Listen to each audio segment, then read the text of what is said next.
Fique à vontade, então. Obrigado.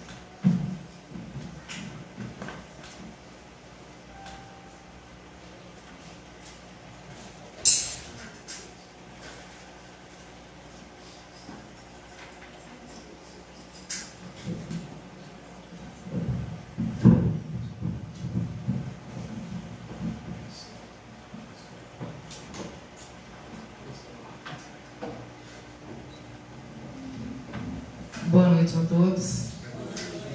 É sempre uma alegria muito grande para nós estar aqui com vocês. Essa casa que sempre nos acolhe de forma ímpar, né? A cada abraço, a cada carinho, a cada olhar que recebemos. Isso com certeza nos fortalece e nos encoraja a seguirmos adiante. Como ontem, né, foi o dia dedicado a todas as mães, que na verdade, para nós que somos mães, eu acho que todo dia é nosso dia, né? Então nós trouxemos uma reflexão acerca dessas alegrias e dessas agruras, né? Dessas dificuldades, desses dissabores, dessas amarguras, que é o fato de sermos mãe. Ser mãe, muitas das vezes, né, como o Alexandre ainda brincou há pouco, o que não seria dele sem as mulheres, né? Na verdade, se não fosse através de um ventre, ninguém estaria aqui agora, né? Então, ser mãe começa, na verdade, com muitos enjoos. O corpo começa a ficar diferente e a gente começa a sentir uma vontade de comer certas coisas que ninguém entende, uma combinação, né, que não faz sentido, mas para a gestante faz, e a gente faz de tudo para comer aquilo que a gente deseja. A gente se ajeita na cama em meio a um monte de travesseiro para tentar apoiar a barriga porque dói a coluna, e tudo se inicia, né? Começa dessa forma. Mas ser mãe também é não esquecer de momento algum aquele primeiro instante em que colocam, né, do nosso rosto para que a gente possa dar um beijo naquela criança que acaba de chegar ao mundo, né, que acaba de sair do ventre materno. Ser mãe é se emocionar às lágrimas. Quando ainda no ventre, a criança começa a mexer, né? E a gente fica, aí vai ser menino de tanto que chuta. Então, esses instantes, né? Ser mãe também é ficar noites e noites sem dormir. Criança, quantos que trocam o dia pela noite e a gente fica, ah, meu Deus, será cólica? Não, acho que é dor de ouvido. Não, acho que é dor de barriga. Será que é fome? Quando alguém fala que criança dorme a noite inteira, eu falo, meu Deus, então eu fui privilegiada, porque os meus berravam a noite inteira, os 3 primeiros meses, todos 3. Então, ser mãe também, na verdade, é sentir, é quando a gente sente invadir, né? É a gente se preocupar. Quando a gente vê uma criança, né, com febre, tendo seus primeiros sinais de que está doente, aí a gente fica com essa inquietação, essa preocupação absurda, com essa ameaça. Será que é só uma gripe ou não? Será que é uma pneumonia também? Ser mãe é se encantar com as descobertas dos nossos filhos, né? Quando eles começam a descobrir as outras coisas. Ser mãe também é a gente estar ao lado do filho, né? Quando ele começa a largar a chupeta, largar a mamadeira, começa a ter que ir para a escola, né? Quando ele precisa também tomar vacina. Então, ser mãe, se a gente pudesse, nós tomaríamos todas as vacinas, todas as injeções no lugar dos nossos filhos para não vê-los sofrer, né? Semana passada a gente não sabia quem quase que chorava mais. Era eu, o Rosélio, levando a nossa neta para vacinar. E aquela situação que a gente quer poupar de todas as formas as nossas crianças, né? Os nossos rebentos. Ser mãe é a gente se emocionar, né, ao extremo com esses primeiros passinhos dos nossos filhos, né, com aquelas primeiras palavras, quando começam a balbuciar, as primeiras sílabas, falou mamãe, falou papai, não, falou foi vovó, e a gente fica nessa felicidade só. Ser mãe é a gente se encantar com as gargalhadas dos nossos filhos, quando eles conseguem algum feito, ou quando eles simplesmente se deliciam com alguma coisa mal feita, né? Ou fazem um gol, ou mergulham na piscina de uma forma exitosa. E ser mãe também nós podemos estar fazendo qualquer coisa de importante na nossa vida.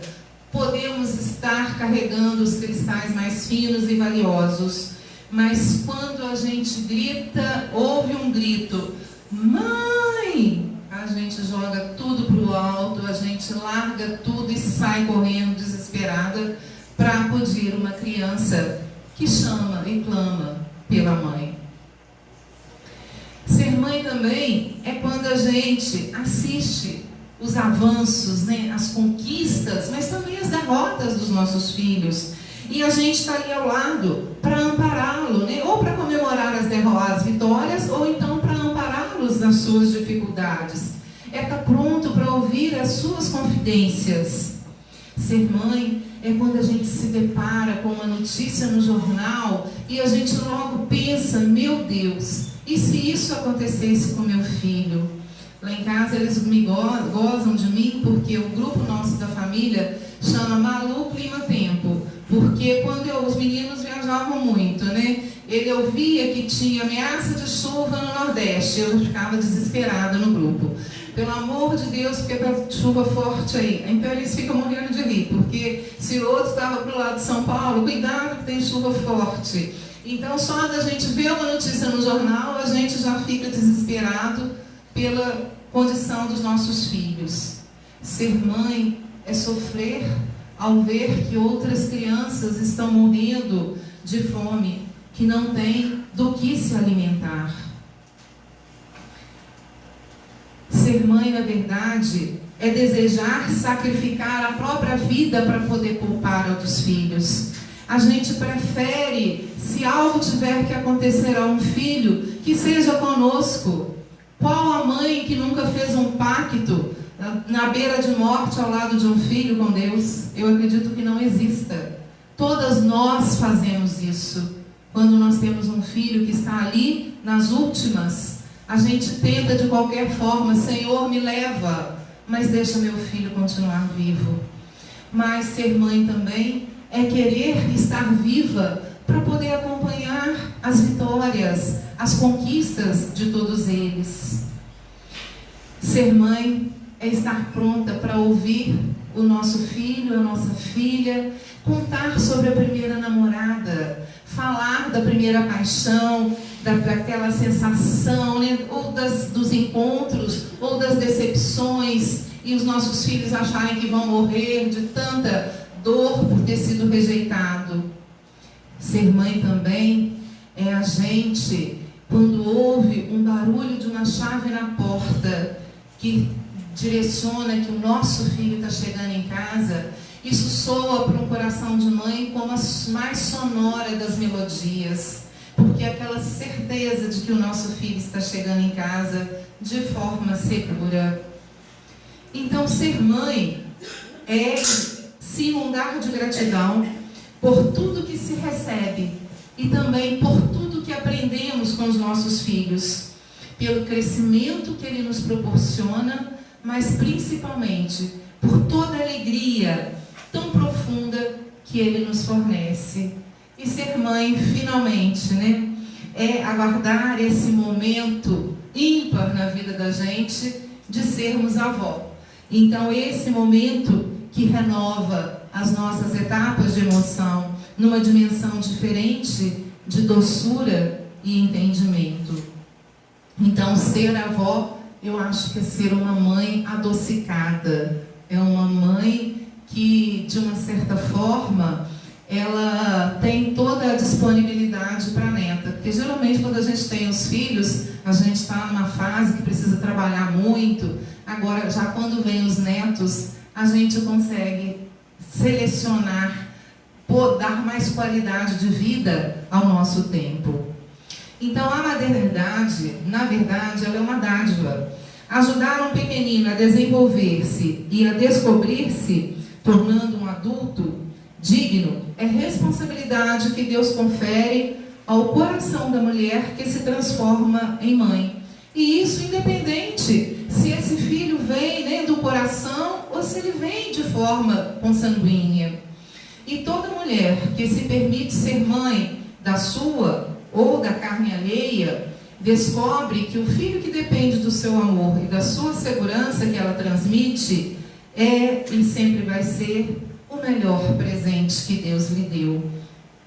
Teresa de Brito, na obra psicografada por Raul Teixeira, Vereda Familiar, ela fala para nós: quando Deus lhe confia a alma, que vem do invisível, dando-lhe a honra da maternidade, da paternidade, é porque sabe que no meio em que você vive e com os recursos variados ou parcos de que dispõe, terá as possibilidades de bem orientá-la para a vida. Então nós vamos ver que ninguém nasce no lar errado. Ninguém nasceu de uma família, no meio de uma família errada. Cada um de nós nascemos no lar certo, ao lado das pessoas corretas, com os recursos variados, mais fartos, ou então mais difíceis, mais limitados, tudo que seja necessário para o nosso adiantamento moral e espiritual. E no Livro dos Espíritos, na questão 552, Kardec pergunta: podemos considerar a paternidade e a maternidade uma missão? E os Espíritos respondem para nós que é, sem contradito, uma missão. É ao mesmo tempo um dever muito grande e que obriga, mais do que o homem pensa, sua responsabilidade pelo futuro. Deus colocou o filho sob a tutela dos pais para que estes o dirijam no caminho do bem. E com isso, Deus deu uma organização mais frágil para que eles possam ser mais acessíveis aos ensinamentos proporcionados pelos pais e guardarem com mais facilidade as impressões que os pais passam para os seus rebentos. E os Espíritos continuam: mas há os que se ocupam mais em endireitar as árvores do seu jardim e as fazer produzir muitos e bons frutos que endireitar o caráter do seu filho. Então, se um dos nossos filhos sucumbe por nossa falta, porque ao invés de preocuparmos com a educação, com o exemplo, de fornecer-lhes, né, esses valores morais, nós estamos preocupados em ter 2, 3, 4 empregos para poder proporcionar supérfluo e delegamos a terceiros essa tarefa de educar. E se aí acontecer dessa forma, nós sofreremos amargamente ao vermos os nossos filhos sofrendo no futuro próximo e seremos responsáveis por isso. Então, que a gente tenha esse cuidado. É claro que nós sabemos, né, que com as dificuldades que a gente vive, realmente, muitas das vezes no emprego a gente não consegue manter só as nossas contas. Mas só que a gente precisa preocupar, né, precisa estar atento para ver o que é prioridade na nossa vida. Como nós vimos na questão, né, no início dessa questão, olha, Deus colocou o filho sob a tutela dos pais para que estes os dirijam ao caminho do bem. E quando retornarmos ao mundo espiritual, Deus não irá perguntar para nós: o que deu para o seu filho? O que você deixou de bem de herança para ele quando você chegou aqui? Você deixou quantas casas? Você deixou quanto carro? Você deixou algum imóvel de lazer? Não. Deus vai nos perguntar: o que fizestes do filho confiado à vossa guarda? Olha a responsabilidade. Então é preciso que estejamos atentos, né? Porque seremos cobrados por cada um dos nossos filhos. E existe um elemento que a gente não costuma pesar muito na balança, mas que é essencial para a formação de um indivíduo, que é a educação.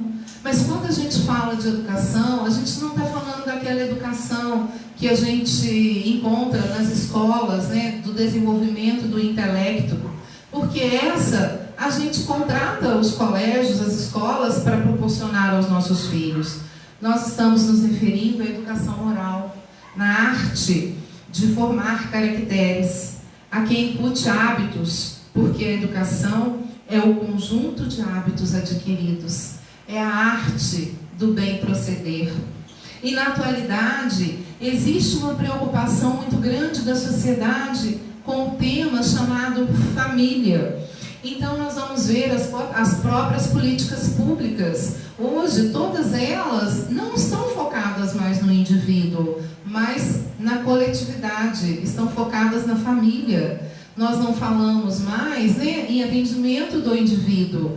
A saúde, nós estamos lidando com as estratégias de saúde da família, onde o indivíduo é acompanhado por ACS, né, agentes comunitários de saúde, que analisam aquela criatura no seu contexto, em toda a sua família. Quando a gente vai para a assistência, a gente percebe o PAIF, que é o Serviço de Proteção e Atendimento Integral à Família, onde o indivíduo é acompanhado na sua coletividade, no seu território e por aí afora. Quando a gente vai para a saúde mental, nós não aceitamos mais, né? A reforma psiquiátrica, felizmente, tirou os nossos pacientes, os usuários da saúde mental, de trás das grades e trouxeram eles para o território, para conviver com as suas famílias, para conviver no espaço que eles sempre deveriam ter ocupados, mas que porventura, né, por políticas mais severas, eles tiveram sua vida privada dessa liberdade. Então a gente vê que existe uma gama de profissionais, psicólogos, assistentes sociais, né, terapeutas, sociólogos, todos eles preocupados com esse tema. Porque, na verdade, hoje nós lidamos com novos arranjos familiares. Essa semana, né, que é sexta-feira, nós fomos participar da festa da minha neta. Mas não foi festa do Dia das Mães. Foi a festa da família, a festa do amor. Porque hoje nós lidamos com casais que são do mesmo sexo.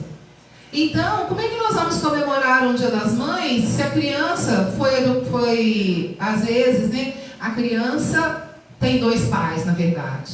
Como é que nós vamos comemorar o Dia dos Pais se a criança, na verdade, tem 2 mães? Então, hoje comemora-se o Dia da Família, o Dia do Amor. Então, a gente vê todo mundo se preparando para lidar com essa nova realidade. E é importantíssimo a arte de educar. Porque educar é a base da evolução. E se nas escolas do mundo educamos o nosso intelecto, no lar nós educamos os nossos impulsos e os nossos sentimentos. No lar a criatura deve receber as bases do sentimento e do caráter. Então as escolas fazem uma parte importantíssima na educação dos nossos filhos. Mas quanto a educar sentimento, caráter, moral, os professores são os pais. Esses que precisam, a esses é delegada essa tarefa, essa missão. Então nós sabemos, né, que o lar, na verdade, ele é a célula básica do organismo social.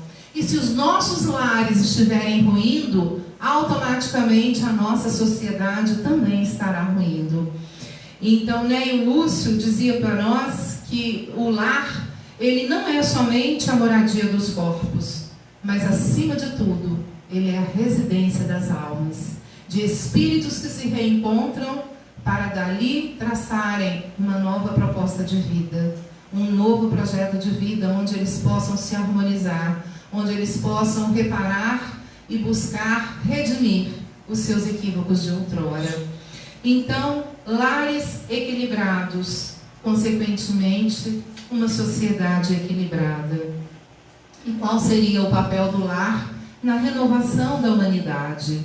Então, todas as experiências que partilhamos na vida doméstica são materiais ricos e profundos que trabalharemos para a conquista dos valores mais elevados. Então, ao invés da gente ficar reclamando das dificuldades que a gente vivencia no lar, seja com um cônjuge, com um filho, com uma filha, não, rendamos graças a Deus, porque é através dessas dificuldades, desses desafios, que nós estamos tendo a oportunidade de burilar esses espíritos ainda tão imperfeitos que somos. E desenvolvendo a tolerância, a paciência, a compreensão, a bondade, o trabalho, o perdão, a gratidão, aí sim nós estaremos trabalhando na renovação de nós mesmos, dos nossos lares e, consequentemente, de toda a humanidade. Então, se nós queremos merecermos um mundo regenerado, a regeneração, a renovação tem que começar em cada um de nós, em primeiro lugar. E família?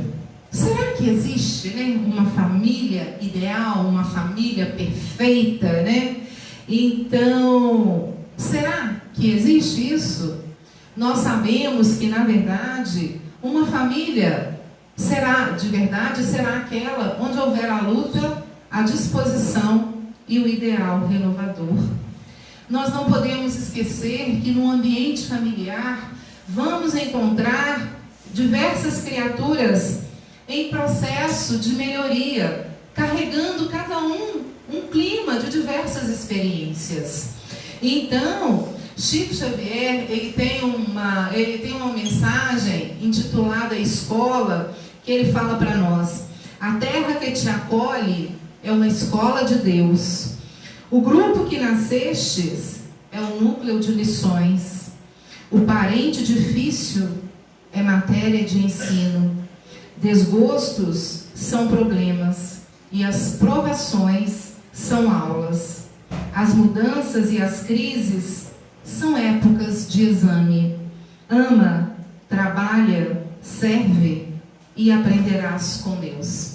Então a gente vê, né, que essas matérias, com certeza, são aquelas disciplinas que precisamos vencê-las para que nós possamos passar de ano, né? Como acontece nas escolas. Para a gente passar para o ano seguinte, a gente não tem que se submeter às provas de final de ano.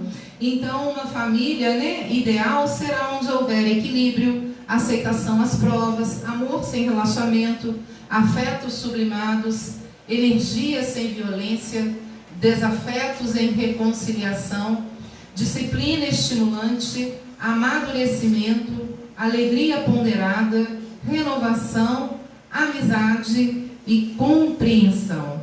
Então, essas são as disciplinas que precisamos colocar em prática para que a gente possa aprender e aí, com isso, ficarmos liberadas delas para alçarmos voos maiores. E quanto aos pais? Apesar de ser, nós estávamos falando de mãe, né, mas a responsabilidade é conjunta.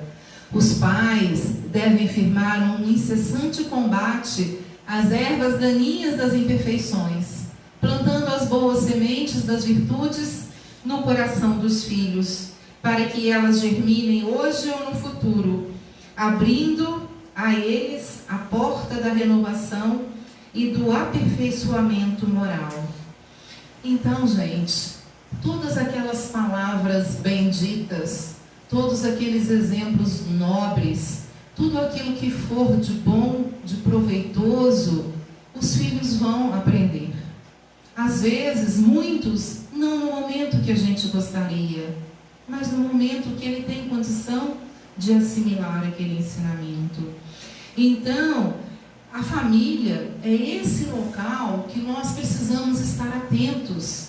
E é o menor indício, quando a gente percebe o menor indício de uma dificuldade dos nossos filhos, nós precisamos ter esse combate incessante para não deixar aquilo ir adiante.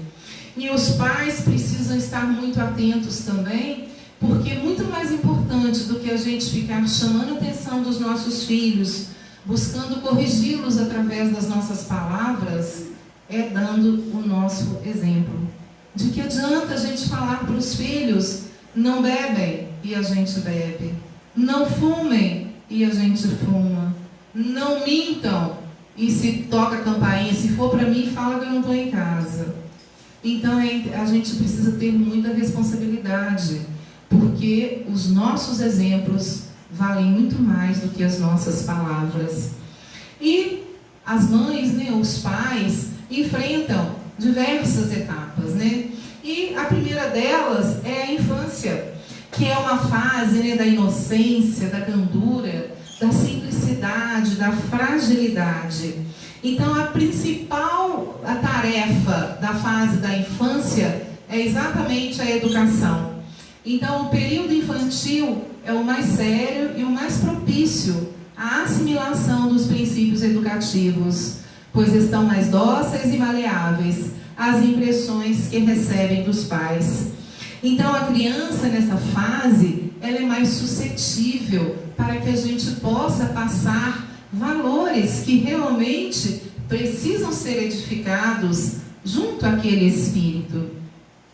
E as crianças, né, eles estão aptos a receber ensinamentos verbais e práticos e estão mais próximos dos exemplos recebidos no lar, onde captam tudo o que acontece no ambiente doméstico.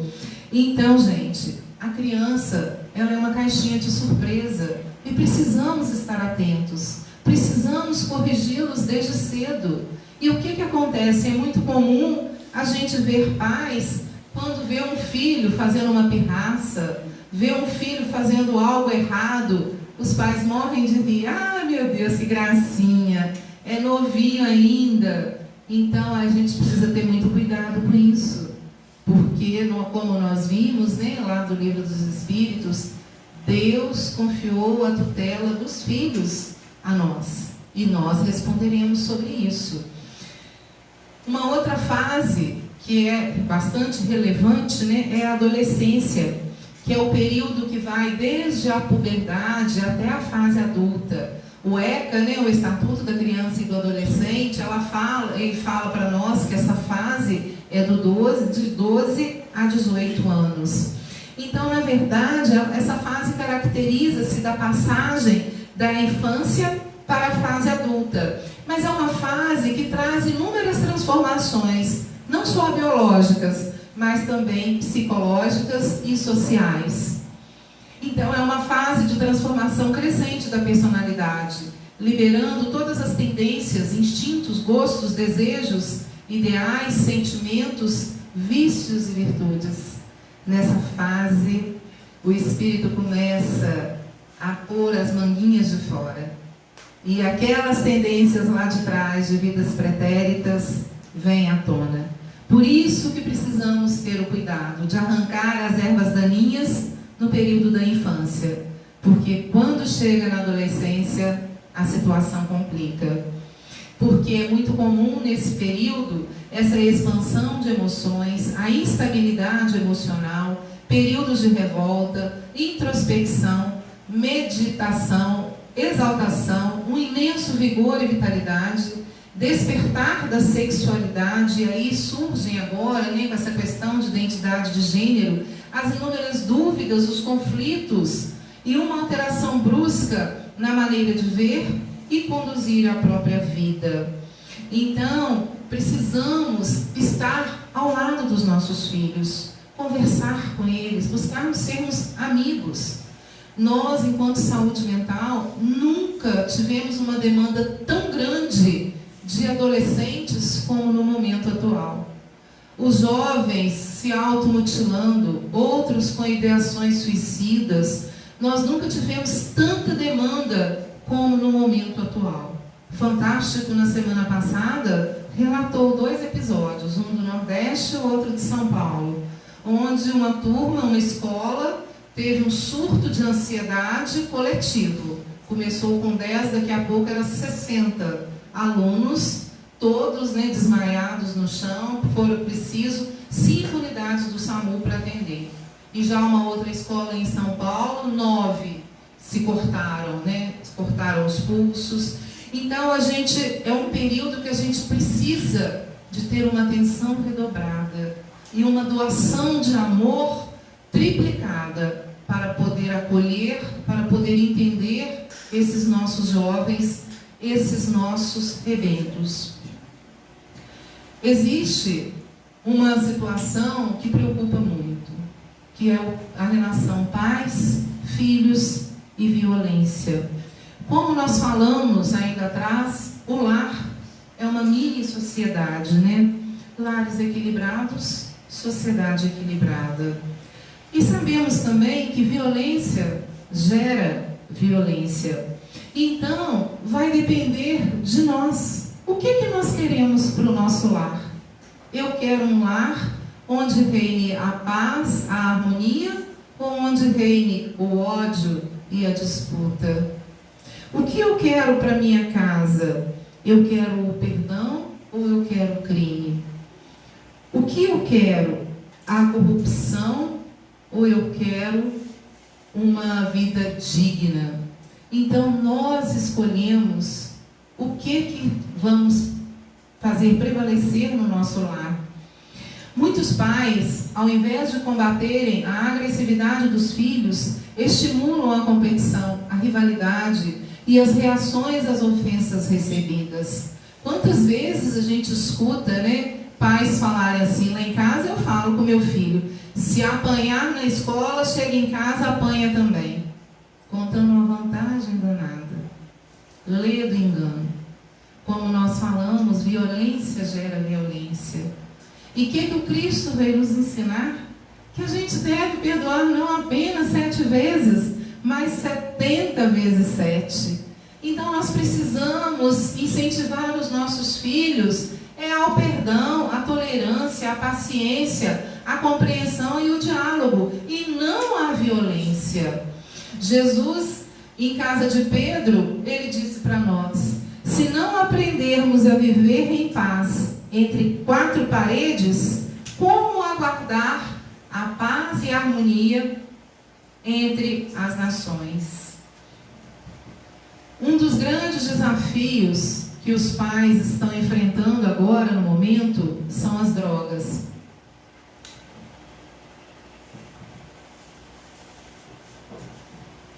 São muitas famílias, né, que estão vivenciando situações desastrosas devido à questão da drogadição. Quantos jovens que abandonam, né, às vezes a escola, se evadem, vão para viver em situação de rua. Maria do Carmo, como que já lutou com isso, hein, Maria do Carmo? Então, a gente vê, né, quantas vidas, pessoas que abandonam seus lares, as suas famílias, e escolhem, né, por opção, viver esse mundo das drogas. Então, como primeira atitude dos pais, nós precisamos estar atentos, em estado de alerta, para orientar os nossos filhos quanto ao uso de drogas, lícitas e ilícitas. Porque muitas das vezes a gente percebe um filho fazendo um uso exacerbado de bebidas alcoólicas. Ah, mas é só bebida alcoólica. E a bebida alcoólica, ela a mídia, ela de uma certa forma, ela contempla, ela exalta. A gente vê nas novelas, qualquer briga, qualquer discussão, a pessoa vai lá na mesma hora, pega um copo de uísque. As festas, as bebidas, quanto mais sofisticadas, bebidas cada vez mais caras. Então precisamos estar atentos a isso para orientar os nossos filhos e estarmos atentos também para observar os primeiros sinais, os primeiros sintomas, que são mudança de comportamento, apatia, indiferença, falta de apetite, desinteresse pelos estudos e esportes, desleixo pessoal, troca do dia pela noite e por aí afora. Então, compete aos pais apoiar os filhos em todos os momentos da vida, ajudando-os a consertar os seus erros e a vencer as paixões e os vícios, mostrando-os que jamais uma droga substituirá o amor e o carinho e a afeição daqueles que lhes amam. Então, a gente tem que deixar isso muito claro, que droga nenhuma substitui esse amor, esse carinho e esse afeto. Teresa de Brito mais uma vez na obra, né, de Raul Teixeira, Vereda. Desculpa, fazer errado. O êxito na tarefa educativa. Santo Agostinho, eu que passei outra folha aqui, é porque eu acompanho aqui para poder não ficar olhando para trás toda hora. Então, o êxito na tarefa educativa. Santo Agostinho nos fala no Evangelho segundo o Espiritismo que a vitória dos pais não consistirá em transformar os filhos em santos, mas sim no intensivo combate dos genitores às más tendências e más inclinações presentes no coração dos filhos. Então, que nós possamos aproveitar a infância como aquele agricultor, a cultivar aquela terra para que ela possa dar bons frutos. Porque a criança amparada na infância será o jovem dinâmico e capaz de amanhã. E esse jovem será a liderança dos destinos do mundo. Então, se queremos esse mundo melhor, que possamos começar essa melhora dentro dos nossos lares. Teresa de Brito, na obra Vereda Familiar, ela fala para nós: abençoe seu filho a cada manhã, a cada anoitecer, sem que ele seja um peso, um estorvo para você. Mantenha-o um pouco mais ao lado dos seus cuidados, junto à sua vigilância tranquila e atenta, sob a aura dos primeiros ensinos. Muitos tormentos e desestruturações do adolescente e mesmo da criança têm começo no desamparo a que os pequenos são submetidos, ou no clima de insegurança a que são expostos. Chico Xavier, ele dizia para nós que quando uma mãe faz uma prece pelo filho ou pela filha, ela arromba as portas do céu. Então, olha a responsabilidade de uma mãe. Quando ela faz essa prece, ela arromba. Então, a sua entrada é muito mais rápida do que qualquer outra prece em prol dos filhos. E, se tratando da ingratidão dos filhos, o Evangelho fala isso para nós no capítulo 14. E os espíritas vêm nos dar o alerta. Ó espíritas, compreendei agora o grande papel da humanidade. Compreendeis que quando produzis um corpo, a alma que nele encarna vem do espaço para progredir. Inteirai-vos dos vossos deveres e ponde todo o vosso amor em aproximar de Deus essa alma.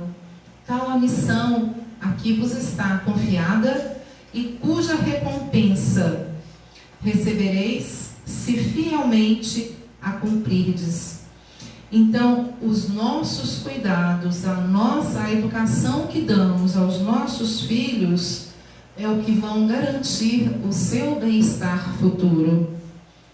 E os espíritos nos alertam: mães, abraçai o filho que vos dá desgostos e dizei convosco mesma: um de nós dois é culpado.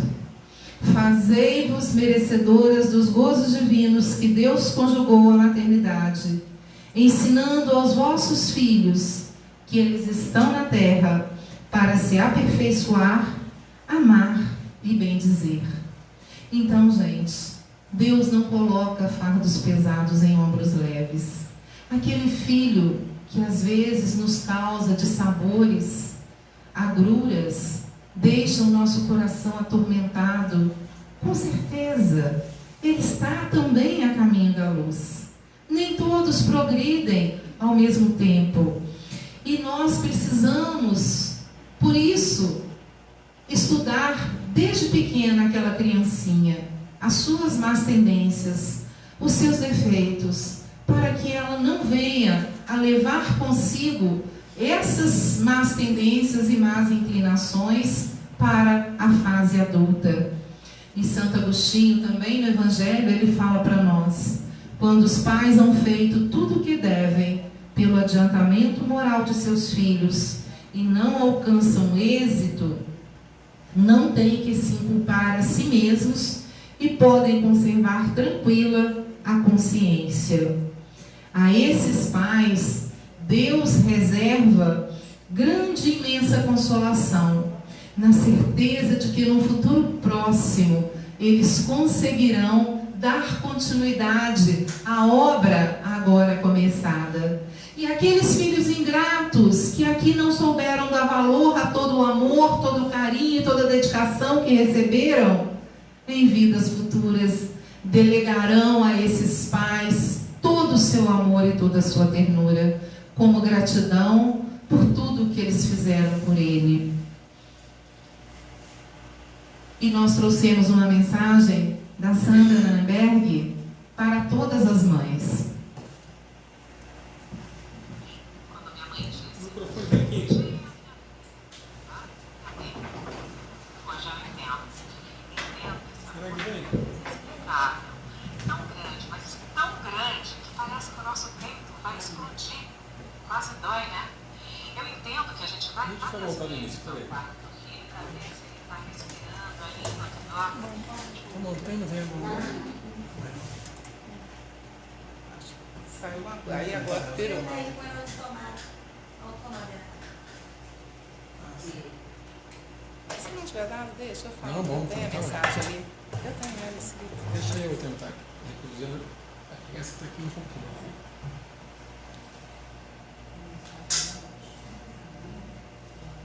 Deu certo.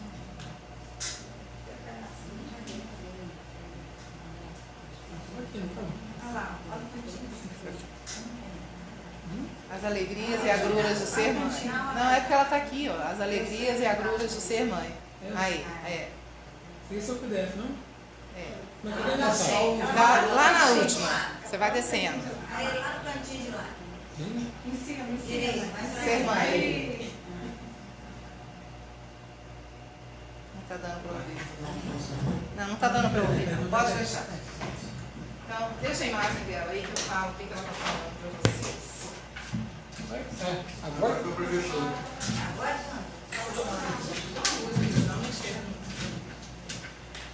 A Sandra Nanenberg, ela vem falar para nós.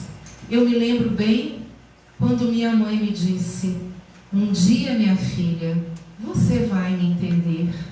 E hoje eu entendo. Entendo esse amor inexplicável, tão grande, mas tão grande, que parece que nosso peito vai explodir. Quase dói, né? Eu entendo que a gente vai várias vezes ao quarto do filho para ver se ele está respirando ali enquanto dorme.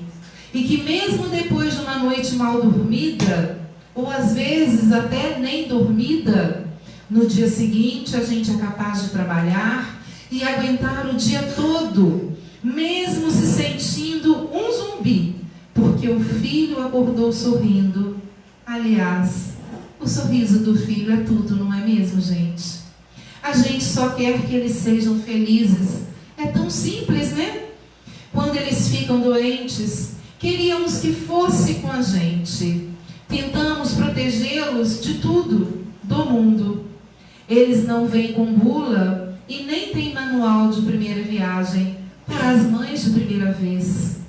É só errando que se aprende. E a melhor educação que a gente pode dar é o exemplo. E é só deixando que eles enfrentem as frustrações que vão crescer. Aliás, eles crescem tão rápido, rápido até demais. E de repente a gente vira um mico. Ai, mico, ai, mãe, que mico. Para longe da escola, não me deixa na porta, não. Eles querem distância. Eles precisam voar. E não é para isso que a gente cria para o mundo. Olha, para a gente, eles sempre vão ser os nossos bebês. Mas um dia, eles também vão nos entender. E como dizia a minha mãe, dia da mãe é todo dia. Mas como é bom aquele olhar, aquele beijo, aquele abraço. Um bilhetinho que seja num dia que é só nosso, né? Então, parabéns a todas nós, mães, nessa data, né, que comemoramos ontem e em todos os dias. Porque, na verdade, eu acho que Dia das Mães, como nós falamos aqui, a Sandra também fala, é todos os dias. Emmanuel, ele fala para nós do papel das mães na terra. E ele diz: se a criança é o futuro, no coração das mães repousa a sementeira de todos os bens e de todos os males do porvir. Compreender a gloriosa missão da alma feminina no soerguimento na terra é apostolado fundamental do cristianismo remanescente em nossa doutrina consoladora. Então, gente, nós desejamos a todos, né, um feliz todo dia das mães e encerramos com Chico, que fala para nós: mãe, se tiver que amar, ame hoje. Filhos, se tiverem que sorrir, sorriam hoje. Se tiverem que chorar, chorem hoje, pois o importante é viver o hoje. O ontem já foi e o amanhã talvez não chegue nunca. Muita paz a todos.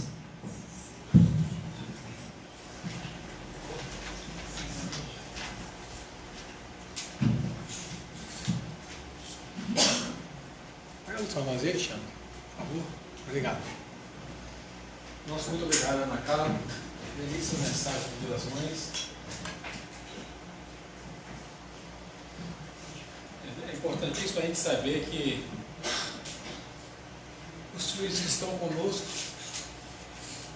são espíritos milenares, com as suas tendências, com as suas necessidades de ajuste, de crescimento.